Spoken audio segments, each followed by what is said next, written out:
Thanks very much, Tom, and thanks, Leanne, for the opportunity to be here today. I've been around a long time, and I've been in the economic development sphere, I guess, in a government space for close to over 30 years, and I feel a bit ashamed that I didn't know this organization existed, and I didn't know that there were this many competent professional economic developers in Alberta. So I'm very pleased to be here, and I'm very pleased to see the number of people here and going through your agenda, the learning and development, the networking opportunities. This is a really nice event that you guys are holding over these few days. The setting is great. I'm a native Albertan, but I grew up what some people would call the flatland.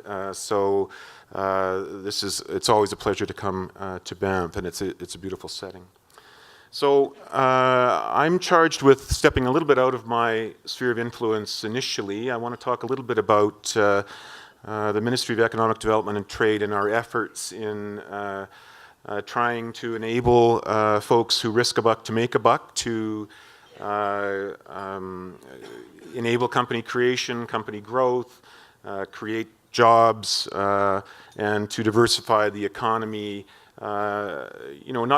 Not necessarily stepping away from some of the primary drivers that have built our success economically to date, but I think the overall intent of our efforts is to grow the pie, not necessarily to divvy up the pie differently. Although, I think that there are opportunities to look at the pie somewhat differently. But so I want to talk initially a little bit about our efforts more recently, and then I want to dig into some of the science and innovation work that the government has been partnering with post-secondaries, with companies, and with other jurisdictions to try and enable growth and diversification of the province. So I'm going to see if the technology can support me.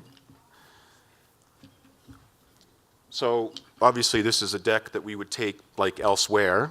You folks know where Alberta sits, and I'm sure,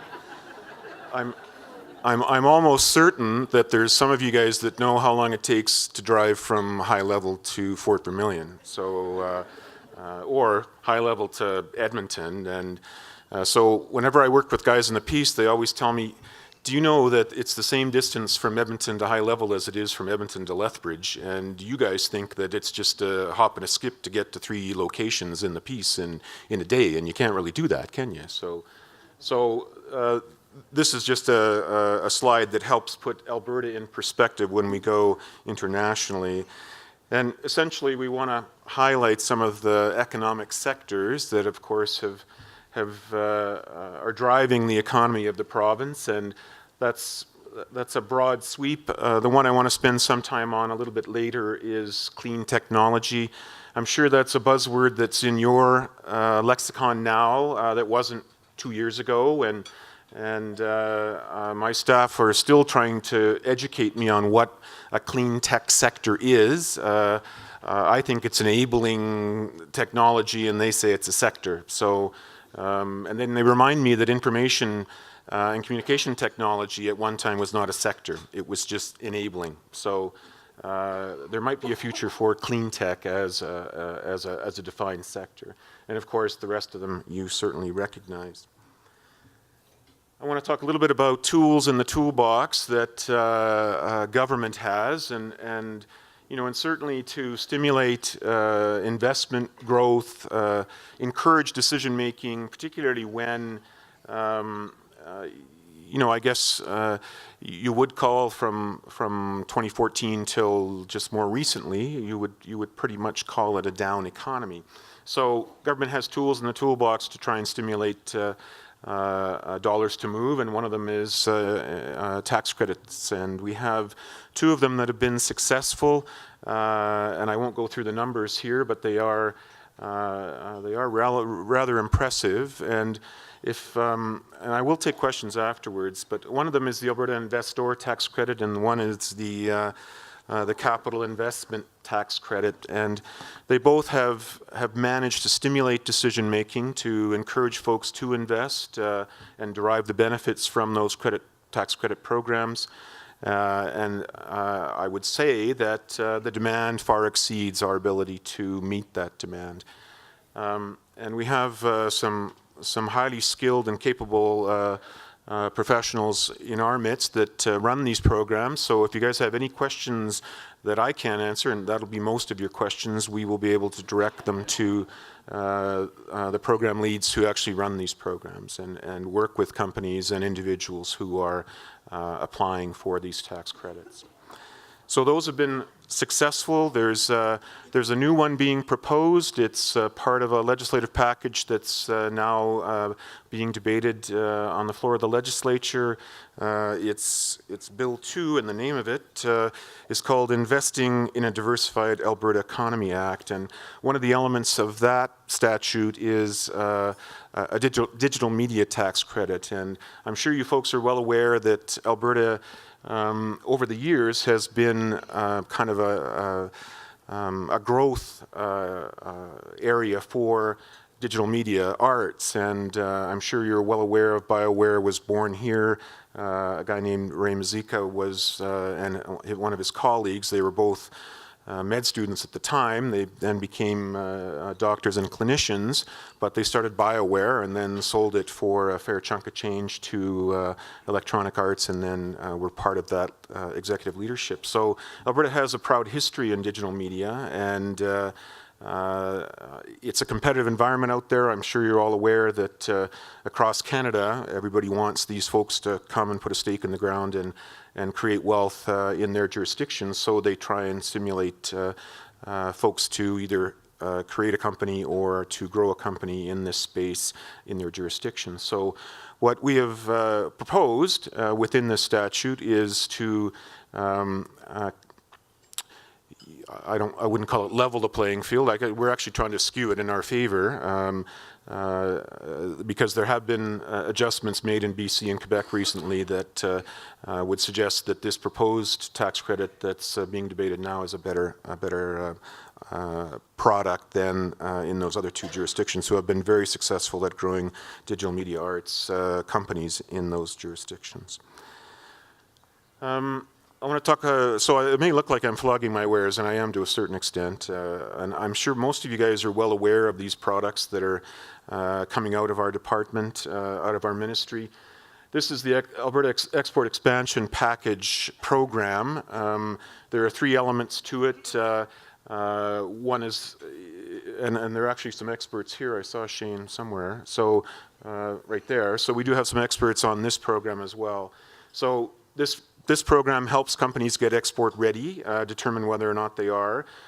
It will offset costs of bringing in potential customers to see operations in the province, and it will offset costs for them to go out and do market development in other jurisdictions. So a fairly popular program, a fairly modest program, relatively speaking, but it's been effective. So I think that's it for the products and tools in the economic development space that really isn't my space, but now we're getting closer to my space. So in December, you'll note that climate change and climate leadership has been a large focus of the government of Alberta. And what happened in December was there was a significant commitment of the government to invest in innovation to support climate change policy objectives. And I won't go through each of these chunks because some of them I still don't know much about. But so the industrial energy efficiency one is a program that will help emitters of greenhouse gases use technology that's readily available but costs to implement it in their environments and help them reduce greenhouse gas emissions. The more innovation space, which is my space, and I can't really find it on this. Is it the orange? Yeah, it's the orange one. So that's my space. That's the innovation space where typically the knowledge and the technology is not up to a point where it's off-the-shelf stuff, but it does need to be proven, it does need to be de-risked, and could have a substantial benefit to a given sector. So that's the area that I'm responsible for and interested in. And there are 4 programs that will come out of the Climate Change Innovation and Technology Framework, and I have copies of a few of the things that we've been working on lately that may be of interest to you, and the programming may be of interest to companies that you work with in your jurisdictions. So there will be 4 programs launched. I think Alberta Innovates Corporation is going to be the delivery agent along with Emissions Reduction Alberta for the majority of these programs. There'll be 4 of them that will be up on Alberta Innovates website, we hope, by Friday. So I would encourage you to look and see whether or not companies that you work with may be eligible applicants to the 4 programs that will be put up on the Alberta Innovates website on Friday. So again, the Climate Change Innovation and Technology Framework, it's 144 and change $1 million over the next 3 years to help Alberta companies and Albertans transition to a lower carbon economy. And essentially what we're trying to do is we're trying to have that sweet spot of growth and jobs and diversification, but also the policy objective clearly with climate leadership funding of the carbon levy is every dollar that is collected needs to go back in to help reduce the greenhouse gas emissions. So that's the whole emphasis of this programming, is the knowledge and technology developed over the next 3 years will drive down greenhouse gas emissions and hopefully make Alberta companies more competitive as well. So this next slide talks about clean technology. Again, I won't be flippant again about clean technology, but there are substantial opportunities in clean technology. There already are significant investments in this province and companies that have world-class reputations in clean technology. And you may not think that wastewater treatment is a clean technology, but it is. And we have some global leaders. Land reclamation as a clean technology. Elements of it are, and we are global leaders in some of those aspects. So I think there's tremendous opportunities for Alberta in the clean technology space, even though we're a small jurisdiction and a long ways from anywheres. But so you'll see that lower carbon electricity systems, energy efficiency, water management, sustainable waste management. I'm sure you're aware that waste, particularly organic waste, is an extraordinary cost, both the amount of energy that goes into producing those products, getting it to commercial distribution, and then ends up in my garbage bin, half of it, my salad from Costco. That's a tremendous waste of energy. So how can we systematically approach that and decrease that energy footprint? So cleaner oil and gas, again, it goes back to we're not going to step away from fossil-based hydrocarbon sector. We think that the fossil-based hydrocarbon industry and that source of energy will be an important source of energy for the world for a few years to come yet. So it still is an important area of endeavor. The investments in this little window are just going to try and drive down the environmental impacts of extraction and distribution of that hydrocarbon resource. So.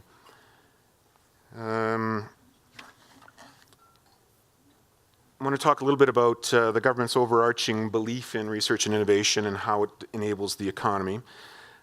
We have something called the Alberta Research and Innovation Framework. It's a belief statement more than anything. It started off being a directional document between government and the Alberta Innovates Corporation, and it kind of grew. Things happen like that in government to a certain extent, but it's actually become a very effective tool for us. It helps 26 post-secondary institutions understand where areas of research and innovation are, what areas of research and innovation are important to the government and why. So I have copies of this framework as well. There's some aspirational innovation targets within there that you may scoff at, and actually I did when I first saw them, but there's some careful analysis underneath them, and but they are aspirational. But there are areas of endeavor where if research and innovation is applied and directed and focused, there will be substantial benefits to Albertans. So that's one of the tools that we use to help guide our investments. I want to talk a little bit about our innovation delivery agent in the province. Most jurisdictions have these type of vehicles to help move knowledge and technology from either post-secondary environments in the academy or in somebody's basement or garage through to a commercial application where there's actually a product and service that creates wealth. So Alberta Innovates Corporation is a Crown corporation. It's housed within our ministry, and it is a delivery agent to ensure that the government's policy objectives in the innovation space are realized. And I don't know how many of you guys all look young. I don't, and so I can talk about the old days. The old days, before there was a single corporation that was instituted in November of 2016, there used to be 19 research institutes or foundations that were each board-driven, each governed separately, but had some relationship with government. And so in 2010, Minister of the Day, I think it was Doug Horner, said, well, wait a minute, there's way too many of these. It's too hard for us to understand the system they work in. Let's try and get our arms around these things. So that resulted in the incorporation of 4 Alberta Innovates corporations from the 19 institutes and foundations. And since 2010, and that seemed to work well for a while, those 4 corporations, but again, they were independent, board-driven vehicles, and it was hard to get them all going in the same direction, actually. So this latest iteration of the corporation is to get one corporation, one board, with one shareholder, which happens to be the Government of Alberta, all in alignment, and so they're in year 2 of their single entity, and you know, they're still norming, forming. They're actually performing as well. They couldn't just stop and rebuild. They had to keep delivering results as they were reforming as well. So I'm not sure if any of you folks are aware of Innovates and their influence in communities. They have all kinds of relationships with companies. They have regional innovation networks that they support, and I'm sure that didn't you guys are involved in REDAs or in those regional capacity economic development vehicles? So the RINs and the REDAs, near as I can tell, work fairly closely together. The RINs have a broader portfolio, or the REDAs have a broader portfolio of economic development interests. The RINs are more technology development focused or technology commercialization focused. But it's a really strong network, and the Innovates Corporation is the vehicle that controls those resources and ensures that that capacity exists in communities. The research and innovation stakeholders, we've talked about those. You know, we have several government ministries that rely on research and innovation investments to inform their policy. I would suggest that Environment and Parks is a strong user of R&I. Agriculture and forestry as well, and you know, certainly ourselves in some of the spaces that we work in. So, and health, of course. So, I want to talk a little bit about the jobs plan. It was introduced in 2015. We've got a couple of programs we run out of our department. One is the Alberta Entrepreneurship Incubator Expansion Program. You may be familiar with that. There were consortia built all over the province that received funding to support incubation, creation, and expansion within communities. The results aren't in just yet. I think they're still building that capacity, but part of the program is to actually, you know, build the physical plant and put some human resource capacity behind that physical plant. But there's another $3 million that are out there for actual entrepreneurs, direct delivery through those incubation vehicles. So if you don't know much about those, I would encourage you to, again, hop on the Alberta Innovates website and learn more about these incubation consortia that are growing throughout the province. And we talked about RINs earlier. So, oh, and the TDAs. I promised I would promote the TDAs, and you guys probably know many of them in your community. So, and that's it for me. So I made a commitment for a Q&A if we have time for it. If we don't, then that's okay.